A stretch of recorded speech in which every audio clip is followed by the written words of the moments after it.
తెలంగాణ అమరవీరుల స్మారక ట్రస్ట్ ఆధ్వర్యంలో రావి నారాయణ రెడ్డి గారి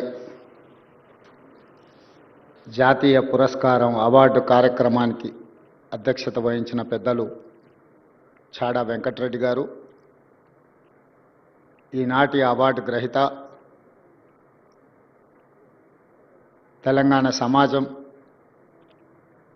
వారిని ఒక స్ఫూర్తిగా, వారు తెలంగాణ రాష్ట్ర ఏర్పాటు ప్రక్రియలో వారు పోషించిన పాత్ర ఈనాడు మాకందరికీ, ముఖ్యంగా మంత్రివర్గ సహచరులకు ప్రభుత్వాన్ని నడపడంలో వారి అనుభవాన్ని వినియోగించి సూచనలు చేస్తున్న జస్టిస్ సుదర్శన్ రెడ్డి గారు, అదేవిధంగా ఈ కార్యక్రమంలో పాల్గొన్న మిత్రులు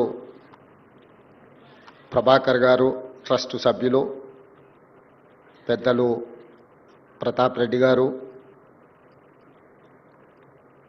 నారాయణ గారు, సిపిఐ జాతీయ నాయకులే కాకుండా మాలాంటి వాళ్ళందరినీ క్రియాశీలక రాజకీయాలలో ప్రభావితం చేస్తూ ఉంటారు వారి ఉపన్యాసాల ద్వారా.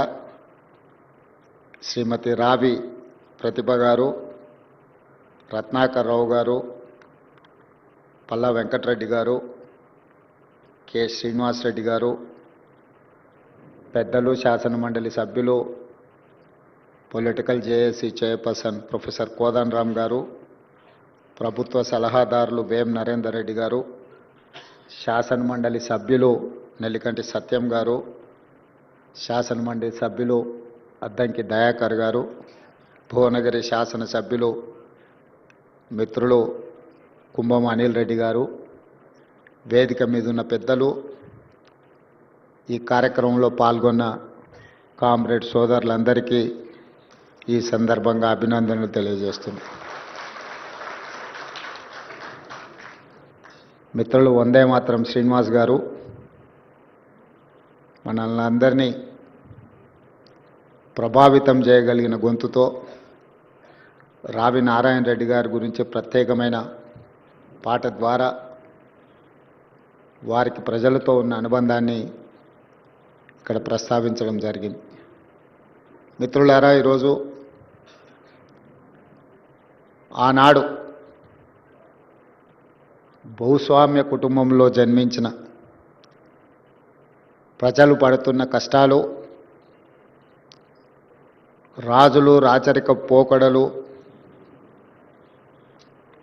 అరాచక చర్యలను వ్యతిరేకిస్తూ రావి నారాయణ రెడ్డి గారు నిజాం పాలకులకు వ్యతిరేకంగా సాయుధ పోరాటంలో ముందు భాగాన నిలబడి వారు పోరాటం చేసిండ్రు.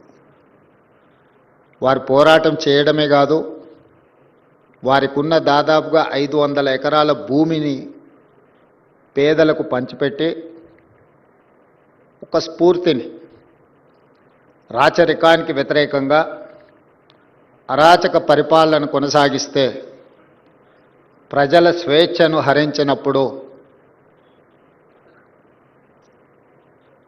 ప్రజల యొక్క హక్కులకు భంగం కలిగించినప్పుడు ప్రజలలో తిరుగుబాటు వస్తుంది, అది సాయుధ పోరాటంగా మారుతుంది అని చెప్పి రావి నారాయణ రెడ్డి గారు ఆనాడు నిరూపించారు. వారితో పాటు చాలామంది ఆనాటి సాయుధ రైతాంగ పోరాటంలో ఆరుట్ల కమలాదేవి గారు కావచ్చు, ఆరుట్ల రామచంద్రారెడ్డి గారు కావచ్చు, మల్లు స్వరాజ్యం గారు కావచ్చు, ధర్మభిక్షం గారు కావచ్చు, ఇలా చెప్పుకుంటూ వెళ్తే చరిత్రలో చాలామంది స్వేచ్ఛ కోసం, వెట్టి చాకిరి విముక్తి కోసం సర్వం త్యాగం చేసి ఆనాడు పోరాటం చేశాం. ఇంతకుముందు ప్రతాప్ రెడ్డి గారు భారతదేశానికి ఆగస్టు 15, 1947లో స్వతంత్రం వస్తే సెప్టెంబర్ 17, 1948 వరకు ఈ ప్రాంతానికి విముక్తి కలగలేదు. హైదరాబాద్ సంస్థానంలో ఆనాడు రాచరిక పాలనలో మగ్గుతున్నప్పుడు ఈ ప్రాంత ప్రజలు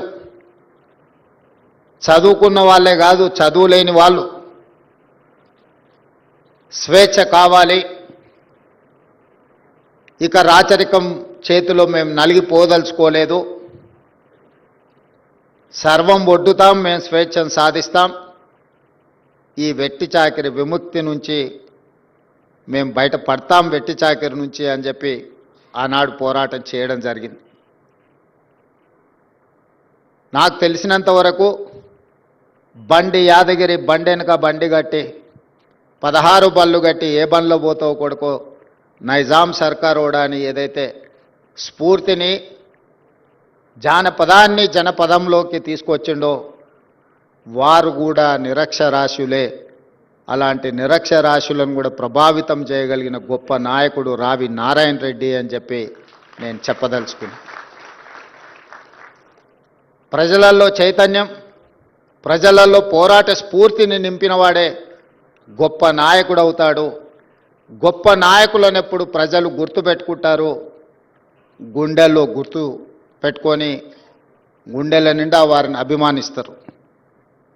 స్వతంత్రం వచ్చి భారత రాజ్యాంగాన్ని రచించుకొని మొట్టమొదటి పార్లమెంట్ ఎన్నికలు ఈ దేశంలో నిర్వహించినప్పుడు ఈ దేశంలోనే అత్యధిక మెజారిటీతోని గెలిచిన గొప్ప నాయకుడు రావి నారాయణ రెడ్డి మొట్టమొదటి ప్రధానమంత్రి పండిట్ జవహర్లాల్ నెహ్రూ గారి కంటే కూడా అత్యధిక మెజారిటీతోని పార్లమెంట్ సభ్యుడిగా ఎన్నిక అయ్యిండు అని అంటే ప్రజలకు వారి పట్ల ఉన్న నమ్మకం, విశ్వాసం, వారు ప్రజల కోసం చేసిన త్యాగానికి, పోరాటానికి గుర్తింపే భారతదేశ మొట్టమొదటి పార్లమెంట్ ఎన్నికల్లో వారికి అత్యధిక మెజారిటీ రావడం.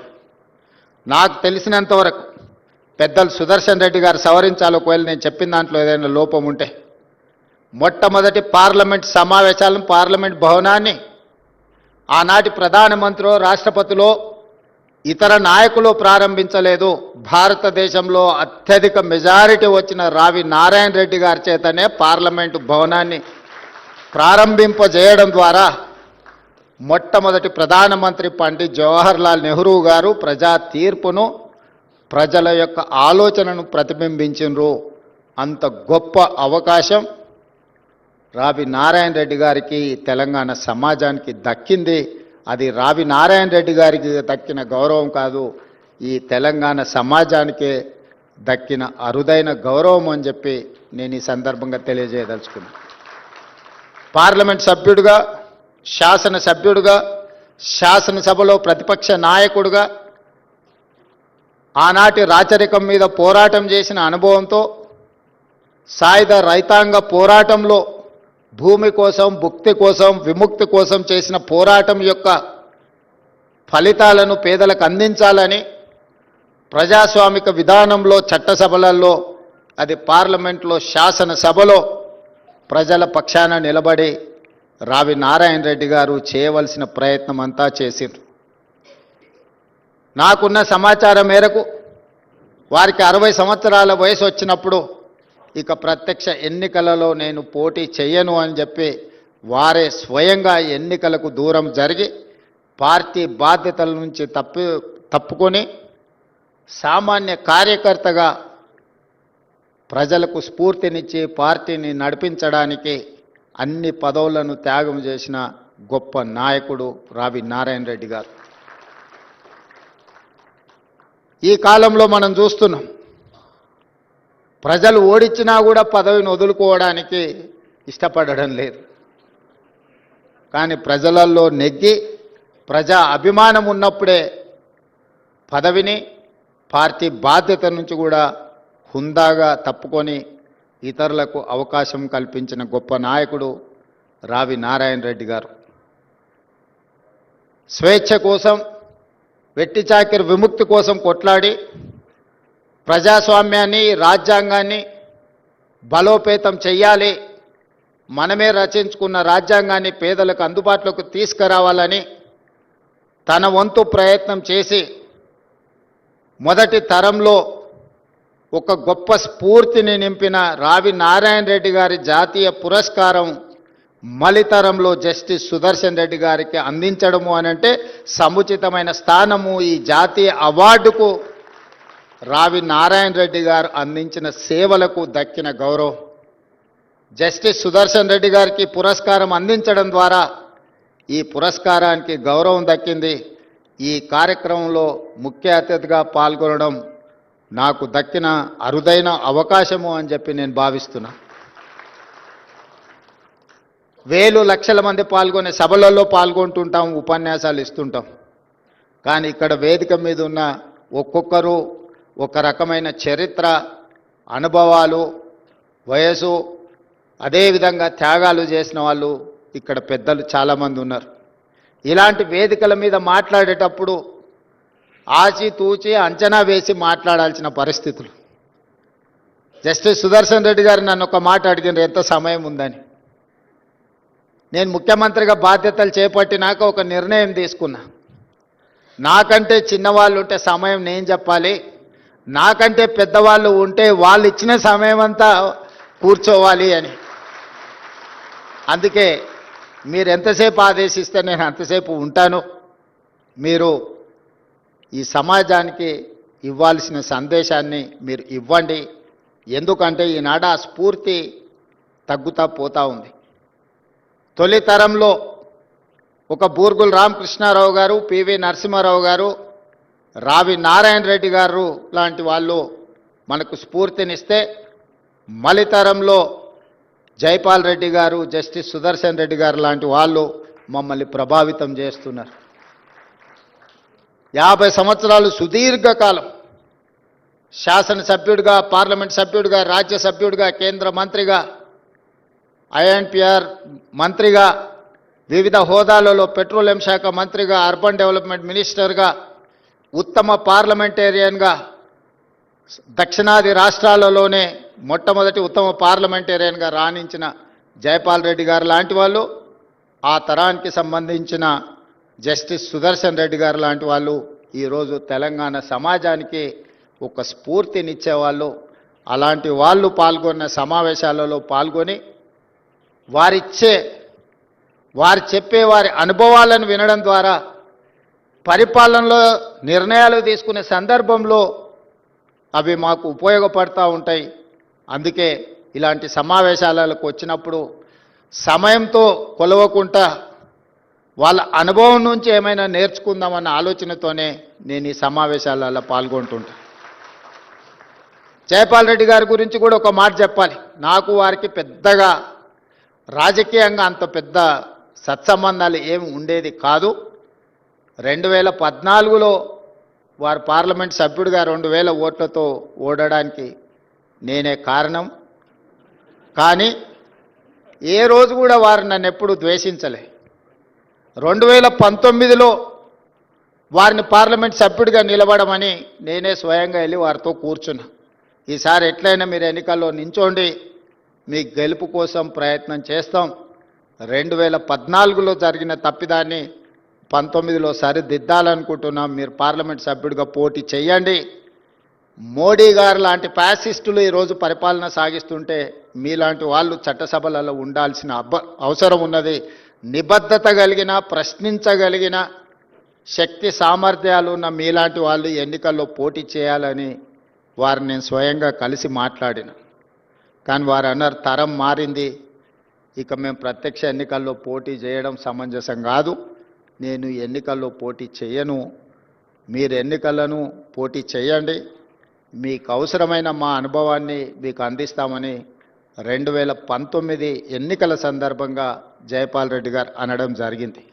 అంటే సమాజంలో వస్తున్న మార్పును, ప్రజల ఆలోచనను వాళ్ళ యొక్క శైలిలో ఎన్నికలను, ప్రజాస్వామ్యాన్ని చూస్తూ ఇప్పుడు మేము ఆదర్శంగానో లేకపోతే మేము మీకు మార్గదర్శకులుగా నిలబడాల్సిన సందర్భం.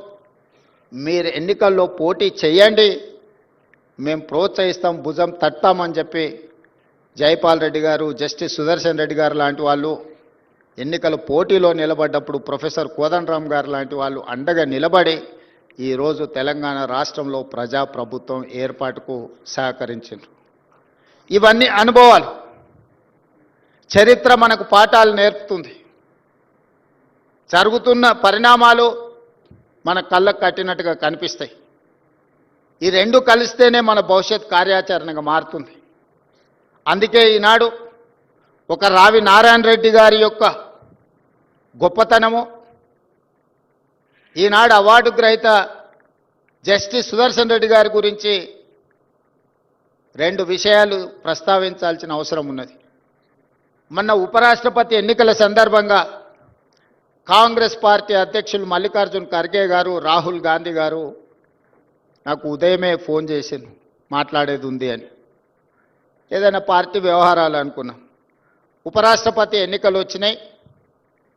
ఈ ఎన్నికల్లో నరేంద్ర మోడీని, అమిత్ షాను భయపెట్టాలి, నరేంద్ర మోడీ అమిత్ షాకు ఖచ్చితమైన గుణపాఠం చెప్పాలి అని వారు ప్రస్తావించారు. వారు నాతో ఎందుకు ప్రస్తావిస్తున్నారో నాకు మొదట్లో అర్థం కాలేదు. పార్టీ అధ్యక్షుడిగా, పార్లమెంట్లో ప్రతిపక్ష నాయకుడిగా రాహుల్ గాంధీ గారు, మా నాయకులు, మీ ఆదేశాలను తూచా తప్పకుండా పాటిస్తాం, కార్యాచరణను మీరు చెప్పండి అని. అయితే జస్టిస్ సుదర్శన్ రెడ్డి గారిని ఉపరాష్ట్రపతి అభ్యర్థిగా మేము నిర్ణయం తీసుకున్నాం, నువ్వు వెళ్ళి వారితో ప్రత్యక్షంగా మాట్లాడి వారికి సమాచారాన్ని అందించండి అని వారు చెప్పడం జరిగింది. వారేం ప్రజాదరణ ఉన్న పబ్లిక్ లీడర్ ఏం కాదు కదా, లేదా వేదికల మీద మాలాక కొంచెం పరుషమైన పదజాలంతో ఉపన్యాసాలు ఇచ్చే నాయకుడు కూడా కాదు కదా. వారు ఏ రకంగా మోడీని, అమిత్ షా గారిని భయపెట్టగలరు అని చెప్పి నేను రాహుల్ గాంధీ గారిని అడిగిన. వారి నిబద్ధత నరేంద్ర మోడీని, అమిత్ షాను భయపెడుతుంది. వారి నిబద్ధతను చూసి వారు హైకోర్టు జడ్జిగా, హైకోర్టు చీఫ్ జస్టిస్గా, సుప్రీంకోర్టు జడ్జిగా, లోకాయుక్త చైర్పర్సన్గా వివిధ హోదాలలో ఆనాడు రావి నారాయణ రెడ్డి గారు ప్రజాక్షేత్రంలో ప్రజల కోసం కొట్లాడితే న్యాయ కోవిదుడుగా వారి హోదాల ద్వారా ప్రజలకు ప్రజాస్వామ్యాన్ని కాపాడడానికి సల్వాజుడం లాంటి తీర్పులను ప్రజా పరిరక్షణలో, ప్రజాస్వామ్య పరిరక్షణలో వారికి విలక్షణమైన పాత్ర ఉంది. వారిని ఎన్నికల బరిలో మనం దించాలి, మీరు వెళ్ళి వారిని కలిసి మాట్లాడండి అని చెప్పి నాకు సూచన చేసింది. నేను వెళ్ళి జస్టిస్ సుదర్శన్ రెడ్డి గారితో కలిసిన. ఇప్పుడు ఈ సందర్భంలో నాకు ఎన్నికల్లో పోటీ అవసరమా అని వారు ఒక ప్రశ్న లేవనెత్తింది. అప్పుడు నేను వారికి మల్లికార్జున్ ఖర్గే గారు, రాహుల్ గాంధీ గారు నాతో అన్న విషయాన్ని ప్రస్తావించినప్పుడు, అయితే నేను సిద్ధం, ఎన్నికల్లో పోటీ చేస్తా, ఈ ప్రజాస్వామ్యాన్ని బలపరచాలి, ప్రజలకు ప్రజాస్వామ్యాన్ని స్ఫూర్తిని అందించాలి అని అంటే ఏక వ్యక్తి, ఏక పార్టీ ఈ విధానాలను మనం వ్యతిరేకించాల్సిన అవసరం ఉన్నది. మనం ఖచ్చితంగా ఈ ఎన్నికల్లో నిలబడదామని చెప్పి వారు నిర్ణయం తీసుకొని ముందుకు వచ్చిండ్రు. అదే విషయాన్ని నేను శ్రీమతి సోనియా గాంధీ గారికి, మల్లికార్జున్ ఖర్గే గారికి తెలియజేయడం జరిగింది. వారి అభ్యర్థిత్వం ప్రకటించిన తర్వాత ఇండియా కూటమిలో ఉన్న వాళ్ళే కాదు, లేని వాళ్ళు కూడా ముందుకొచ్చి కాంగ్రెస్ పార్టీ సరైన అభ్యర్థి ప్రతిపాదనతో ముందుకొచ్చింది, మేమందరం జస్టిస్ సుదర్శన్ రెడ్డి గారికి అండగా నిలబడతామని కేజ్రీవాల్తో సహా చాలా రాజకీయ పార్టీలు ముందుకొచ్చి జస్టిస్ సుదర్శన్ రెడ్డి గారి నామినేషన్ కార్యక్రమంలో పాల్గొన్నారు. నామినేషన్ కార్యక్రమంలో సోనియా గాంధీ గారు, రాహుల్ గాంధీ గారు, ప్రియాంక గాంధీ గారు మొత్తం కుటుంబం అంతా వారి పక్కన నిలబడి వారి నామినేషన్ పత్రాలు దాఖలు చేయించిండ్రు అని అంటే వారికి ఉన్న నిబద్ధత, నరేంద్ర మోడీ గారికి ఉన్న భయాన్ని ఆ నామినేషన్ కార్యక్రమాన్ని ఒకసారి పరిశీలిస్తే ఎవరికైనా అర్థమవుతుంది. వారు మన తెలంగాణ బిడ్డ, మన మధ్యలో ఉండడం, ఈనాడు రావి నారాయణ రెడ్డి గారి జాతీయ పురస్కారం వారికి ఇవ్వడం అని అంటే సముచితమైన వ్యక్తి సరైన సందర్భంలో ఈ పురస్కారాన్ని అందించినట్టుగా నేను భావిస్తున్న నిర్వాహకులకు అందరికీ కూడా మనస్ఫూర్తిగా నేను అభినందనలు తెలియజేస్తున్నాను. సరైన సమయంలో సరైన నిర్ణయం మీరు తీసుకున్నందుకు మనస్ఫూర్తిగా అభినందిస్తున్నా. అదేవిధంగా నిన్న మన రాష్ట్రంలో నేను లేను కానీ జరుగుతున్న పరిణామాలను నిశ్చితంగా గమనిస్తూనే ఉన్నాను. ఎక్కడున్నా ఓ కన్నీటి వేస్తూనే ఉంటాం. అక్కడ చదువుకోవడానికి వెళ్ళినప్పుడు నారాయణ గారు అడుగుతున్నారు ఎంతసేపు ఉంటాయి క్లాసులని. ఉదయం 7 నుంచి సాయంత్రం 7 వరకు క్లాసులు జరుగుతూనే ఉంటాయి. అన్ని క్లాసులు అటెండ్ అవుతూనే ఉన్నా. ఎందుకనంటే మనం తెలుసుకోవాలని కావాలని హార్వర్డ్కి వెళ్ళి జాయిన్ అయినాం కాబట్టి క్లాసులలో క్రమశిక్షణ కలిగిన విద్యార్థిగా నేర్చుకోగలిగినంత నేర్చుకోవాలనేదే నా ఆలోచన. అయితే రాష్ట్రంలో జరుగుతున్న పరిణామాలు ఒక వింత వాతావరణానికి దారితీస్తున్నాయి. రావి నారాయణ రెడ్డి గారిని చూసిన తర్వాత, వారి కుటుంబాన్ని వారి మన్మరాల్ని ఈ మధ్యకాలంలో కలిసిన తర్వాత, వారు చేసిన పోరాటం, వారు చేసిన త్యాగం, వారు నిర్వహించిన బాధ్యతలను చూసిన తర్వాత, మరి ఇన్ని హోదాలు ఇన్ని బాధ్యతలు చేస్తే వేల కోట్ల రూపాయల ఆస్తులు ఉండాలి కదా, అంతస్తులు ఉండాలి కదా, 7 అంతస్తుల మేడలు ఉండాలి కదా అని నాకు అనిపించింది. ఎందుకంటే ఈ మధ్యకాలంలో కొంతమంది తెలంగాణ జాతిపిత అని వాళ్ళే టైటిల్స్ ఇచ్చేసుకుంటారు. ఉద్యమకారుడు అనే పదాలు వాళ్ళే రాసేసుకుంటారు. చేసిన తప్పులకు పోలీసులు నోటీసులు ఇస్తే తెలంగాణ జాతిపితకు నోటీసు ఇవ్వడం అంటే మొత్తం తెలంగాణ సమాజానికే నోటీసు ఇచ్చినట్టు అంటారు. ఒక ఉద్యమకారుడిని ఈ రకంగా మీరు అవమానిస్తారా అంటారు. నిజంగానే తెలంగాణ జాతిపితనే అయితే ఆనాటి జాతిపిత దేనికే ఆదర్శంగా నిలబడ్డాడు? ఏదైనా పదవి తీసుకున్నాడా? పోని కుటుంబం కోసం ఏదైనా అడిగిండా? 30 సంవత్సరాలు బ్రిటిషర్స్ మీద కొట్లాడితే కట్టె ఎత్తడానికి కూడా ధైర్యం చాలలే. కానీ స్వతంత్రం వచ్చిన మొదటి సంవత్సరంలోనే కొంతమంది దుర్మార్గుల తుపాకీ తూటాలకు నేల కొరిగిన ఆనాటి జాతిపిత. మరి ఈనాడు జాతిపితగా చెప్పుకునే వాళ్ళు, ఉద్యమకారులని చెప్పుకునే వాళ్ళు, రాజకీయ పార్టీలు ఒక పరిస్థితిలో వైఫల్యం చెందినాయి అనుకున్నప్పుడు అన్ని రాజకీయ పార్టీలు కలిసి ఒక పొలిటికల్ జేఏసీ పెట్టుకొని ఆ జేఏసీకి చైర్మన్గా ప్రొఫెసర్ కోదండరామ్ గారిని పిల్లలకు పాఠాలు చెప్పుకునే పంతులను మనం ముందులో పెట్టుకొని తెలంగాణ రాష్ట్రాన్ని సాధించినాం. వారు ఉద్యమకారుడు కాదా? ఉద్యమాన్ని నడపలేదా? రాజకీయ పార్టీలను అన్నిటిని ఒక తాటి మీదకి తీసుకురాలేదా? కుల సంఘాలను, మత సంఘాలను, చివరికి బిచ్చగాళ్ళ సంఘాన్ని కూడా ఏకం చేయగలిగిన శక్తి, రిక్షా దొక్కుకునే సంఘాలను కూడా ఏకం చేయగలిగిన శక్తి ప్రొఫెసర్ కోదండరామ్ గారు ఆ రోజు బాధ్యత నిర్వహించలేదా? ఇదే రావి నారాయణ రెడ్డి ఇదే హాల్లో అన్ని రాజకీయ పక్షాల సమావేశాన్ని ఏర్పాటు చేసి జానారెడ్డి గారి ఇంటికాడ నుంచి నాకు తెలిసినంతవరకు ఇక్కడికే వచ్చి ఆనాడు తెలంగాణకు అనుకూలము కాదు, ఆ తెలంగాణకు వ్యతిరేకం కాదు, ఆర్ఎస్యు నుంచి ఆర్ఎస్ఎస్ వరకు, కమ్యూనిస్టుల నుంచి కాంగ్రెస్ వరకు ఏకం చేసి తెలంగాణ ఉద్యమాన్ని ముందుకు నడిపించిన ప్రొఫెసర్ కోదండరామ్ గారు ఉద్యమకారుడు కాదా? మరి అలాంటి ఉద్యమకారుడైన కోదండరామ్ గారి ఇంటి తలుపులు బద్దలు కొట్టించి పోలీసులతో ఈడ్చుకపోయేటంత నేరం కోదండరామ్ గారు ఏం చేసిండ్రో, మీరు అధికారంలో ఉన్నప్పుడు ఉద్యమకారులకు జరిగిన అవమానం మీరు అప్పుడే మర్చిపోయినరా? మీరు చేసిన అవమానం అని నేను వారిని అడుగుతున్నా. నిన్నెవరు తలుపులు బద్దలు కొట్టలేదే, నిన్నెవరు ఈడ్చుకొని రాలేదే. చేసిన తప్పులకు మీకు నోటీస్ ఇచ్చారు, సార్ మీరు రాండి అని. లేదు నా వయసు కొంచెం ఎక్కువ ఉంది, మీరే వచ్చి తీసుకురండి అంటే, సరే సార్ మీరు అధికారిక నివాసం ఉంది కదా మీరు అక్కడ ఉంటూ వస్తామంటే, లేదు లేదు లేదు నేను ఎక్కడనో ఫామ్ హౌస్లు ఉంటే ఎక్కడ ఉంటే అక్కడ బాత్రూమ్లు ఉంటే బాత్రూంలోకి వచ్చి రాసుకోండి అంటే, ఇదెక్కడి జాతిపిత విధానము? ఇదెక్కడి ఉద్యమకారుల విధానము? రావి నారాయణ రెడ్డి గారి కుటుంబము 500 ఎకరాల భూమిని కోల్పోయినారు. ప్రపంచంలో ఎక్కడైనా స్వేచ్ఛ కోసము, ప్రజల యొక్క హక్కుల కోసం కొట్లాడిన వాళ్ళు, చెగువీరా నుంచి మొదలు పెడితే రావి నారాయణ రెడ్డి వరకు ఎవరినైనా చూడండి, సర్వం కోల్పోయినారు. సర్వం కోల్పోయినారు. నేల కొరిగిన వాళ్ళు వేలాది మంది ఉన్నారు. ఆస్తులు అంతస్తులను సర్వం త్యాగం చేసినారు. కుటుంబానికి నిల్వ నీడ లేకుండా ఉన్నదంతా ప్రజలకు పంచిచ్చిన వాళ్ళను ఉద్యమకారులు అన్నారు, జాతిపితలు అన్నారు.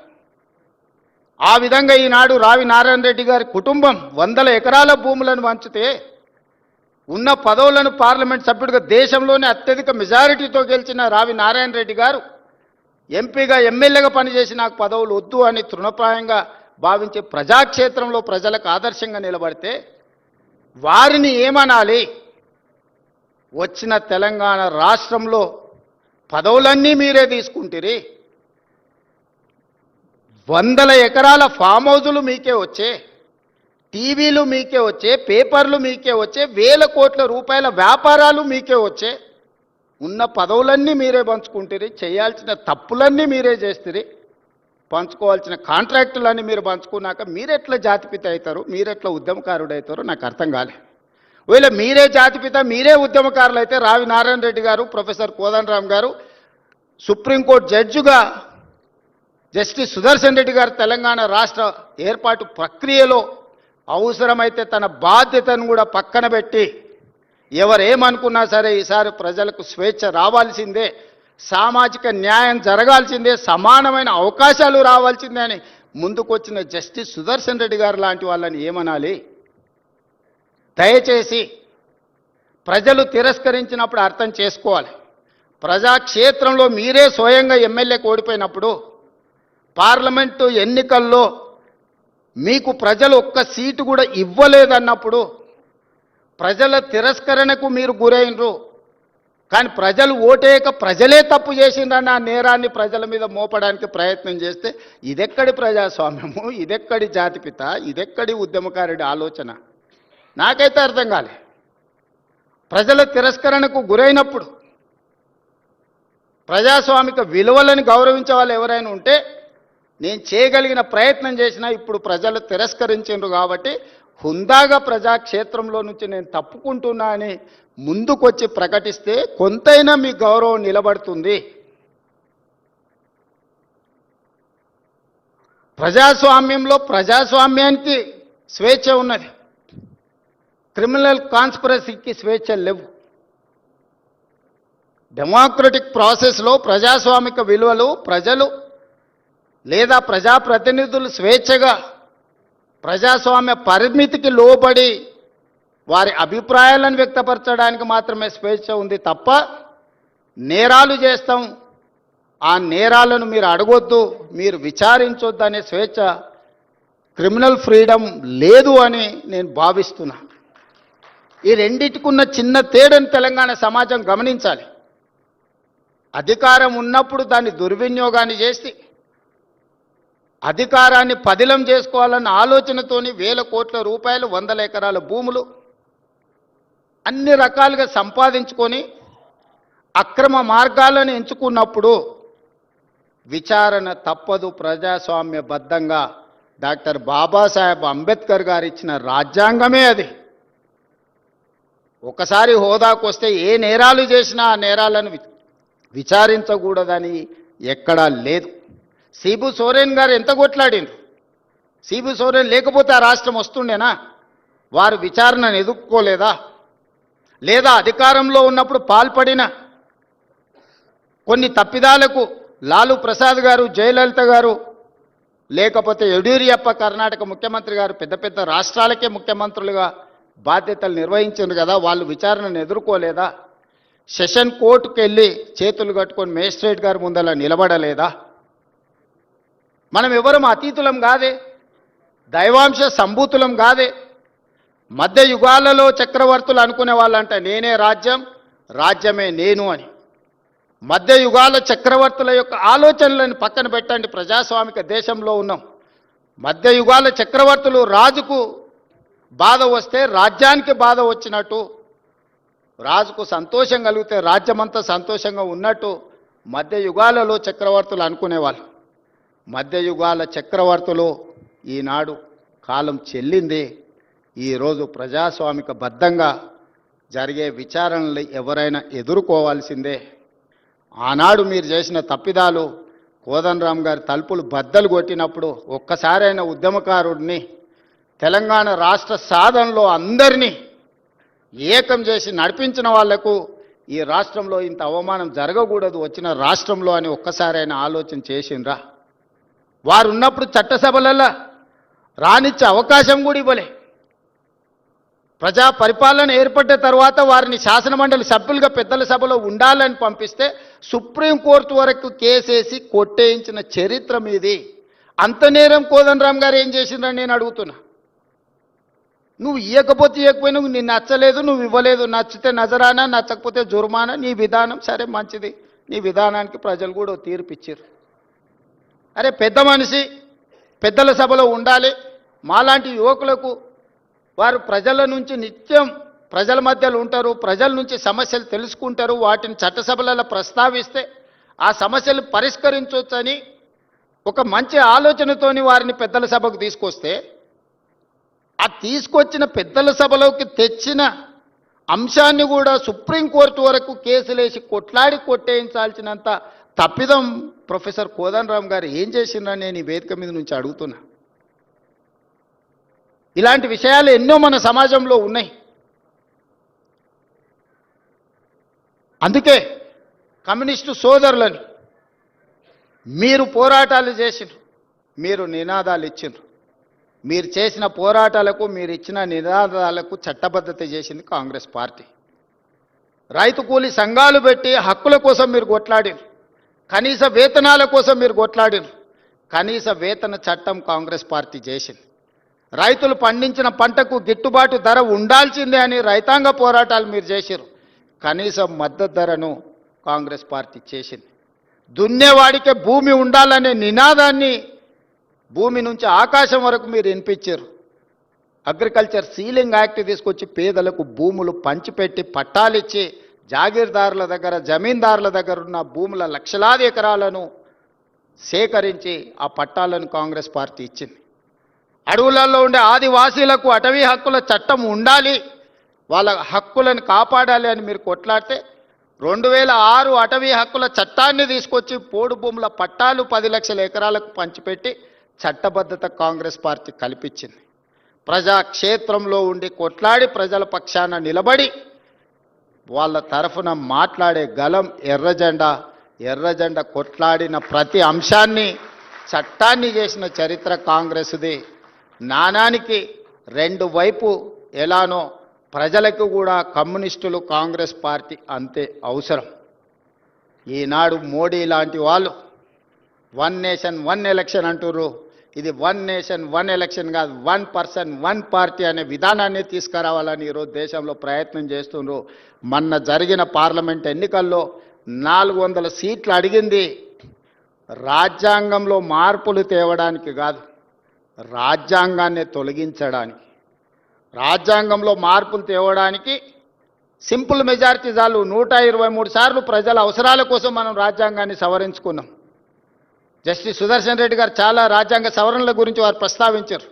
డాక్టర్ బాబాసాహెబ్ అంబేద్కర్ గారు రాజ్యాంగంలోనే ప్రొవిజన్ ఇచ్చిండు, ప్రజలకు అవసరమైనప్పుడు ప్రజలకు అనుకూలంగా రాజ్యాంగాన్ని సవరించుకొని ఒక మంచి పరిపాలన అందించడానికి వారు రాసిన రాజ్యాంగంలోనే వారు అవకాశాన్ని ఇచ్చింది. నిజంగా ప్రజలకు అనుకూలమైన మార్పులు తీసుకురావడానికి 400 సీట్లు అవసరం లేదు. రాజ్యాంగాన్ని రద్దు చేయాలన్న దుర్మార్గమైన ఆలోచనతో 400 సీట్లు అడిగితే ప్రజలు సింపుల్ మెజారిటీ కూడా ఇవ్వకుండా ప్రజలు తెలివిగా వ్యవహరించి ఆ పార్టీని నియంత్రించిండ్రు. ఇప్పుడు పరోక్షంగా ప్రజలకు రాజ్యాంగం ద్వారా ప్రసాదించబడిన ఓటు హక్కును కాలరాయాలని కుట్ర జరుగుతుంది. దానికి పర్యాయ పదమే ఎస్ఐఆర్ రూపంలో తీసుకొచ్చారు. ఆనాడు పేదలకు ఓటు హక్కు ఉండాలనా వద్దా అని చర్చ జరిగినప్పుడు గోల్వాల్కర్ విధానాన్ని సిద్ధాంతాన్ని నమ్మినోళ్ళు పేదలకు ఓటు హక్కు ఉండొద్దు అని అంటే పేదవాడికి ఆయుధమే ఓటు అవుతుంది, పేదవాడిని ఎవడు పరిపాలించాలని వాళ్ళు నిర్ణయం తీసుకుంటారని ఆనాడు నెహ్రూ అదేవిధంగా అంబేద్కర్ గారు ఓటు హక్కునిచ్చిండ్రు. ఆ ఓటు హక్కును కాలరాయడానికి కుట్ర జరుగుతుంది. కమ్యూనిస్టు సోదరులు గ్రామాలలో చైతన్యం తీసుకురావాలి. ఈరోజు ఎన్నో విషయాల గురించి మాట్లాడుతారు. మీ తాతలు ముత్తాతలు ఎక్కడ పుట్టినరో వాటి వివరాలు తీసుకురండి అని రాహుల్ గాంధీ గారు ఒకే ఒక్క మాట అడిగింది, మోడీ గారు మీరు చదువుకున్న సర్టిఫికెట్ ఒకటి చూపించండి అని. ఆ సర్టిఫికెట్ మాత్రం చూపించాడంటే ఆర్టీఐ కూడా అతీతం అంటది. మోడీ గారి చదువు గురించి చదువుకున్న సర్టిఫికెటే అడిగిండ్రు. ఇప్పుడు నేను హార్వర్డ్ పోయి వచ్చిన, నారాయణ గారిని సర్టిఫికెట్ ఏడుందా అంటే తెచ్చి చూపిస్తా, సార్ ఇదో సర్టిఫికెట్ హార్వర్డ్లో నాకు ఇచ్చిరని. నేను చదువుకున్నది నిజమైనప్పుడు, నాకు పట్టా ఇచ్చింది నిజమైనప్పుడు చూపించడానికి ఉన్న సమస్య ఏంది? ఎక్కడ చదువుకున్నానో ఏ యూనివర్సిటీ నాకు ఇచ్చిందో చూపించడానికి ఉన్న సమస్య ఏంది? మీ చదువుకున్న సర్టిఫికెటే ఒక రహస్యమైనప్పుడు చదువులేని చదువుకోని చదువుకోవడానికి అవకాశం లేని నిరుపేదలను ఎన్నో నిబంధనలు పెట్టి వాళ్ళ ఓటు హక్కును కాల రాస్తే రేపు వాళ్ళకు రేషన్ కార్డు ఉండదు, ఆధార్ కార్డు ఉండదు, వాళ్ళకున్న భూమి ఉండదు, ప్రభుత్వం ఇచ్చే సంక్షేమ పథకం ఉండదు. దీని వెనకాల కుట్ర ఉంది, పేదవాళ్ళని అణచేయాలన్న ఆలోచన ఉంది. రాజ్యాంగాన్ని ఒక రూపంలో పూర్తిగా సమూలమైన మార్పు తీసుకురావాలనేది ఆ రూపంలో అవకాశం లేదు కాబట్టి ఇంకొక రూపంలో ఈరోజు దాడి జరుగుతుంది రాజ్యాంగం మీద. మనం అందరం కూడా అప్రమత్తంగా ఉండాలి, చైతన్యపరచాలి ప్రజలలో చైతన్యం తీసుకొచ్చి ముందుకు వెళ్ళాలి. రావి నారాయణ రెడ్డి గారి గురించి వివిధ అంశాలను నిర్వాహకులు ప్రస్తావించారు. ఈ వేదిక మీద కాదు, నేను ప్రత్యేకంగా మున్సిపల్ ఎన్నికల తర్వాత వాళ్ళని పిలిచి కూర్చోబెట్టి పాఠ్యాంశంలో ఏం చేర్చాలి, వారి విగ్రహం ఎక్కడ పెట్టాలి, వారికి సముచితమైన గౌరవం తెలంగాణలో ఏ విధంగా ఇయ్యాలనో తప్పకుండా అవార్డు గ్రహీతతో సహా నిర్వాహకులను అందరిని కూడా అధికారికంగా సచివాలయానికే పిలిచి మీ అందరితో మాట్లాడి చెయ్యగలిగిన ప్రతి పనిని తప్పకుండా వారి గౌరవం పెంచడానికి ఈ ప్రభుత్వం ఎప్పటికీ అందుబాటులో ఉంటుంది. ఆ విధమైన కార్యాచరణతో ముందుకు వెళ్తుందని తెలియజేస్తూ మీ అందరి దగ్గర సెలవు తీసుకుంటున్నా. ధన్యవాదాలు మిత్రులారా.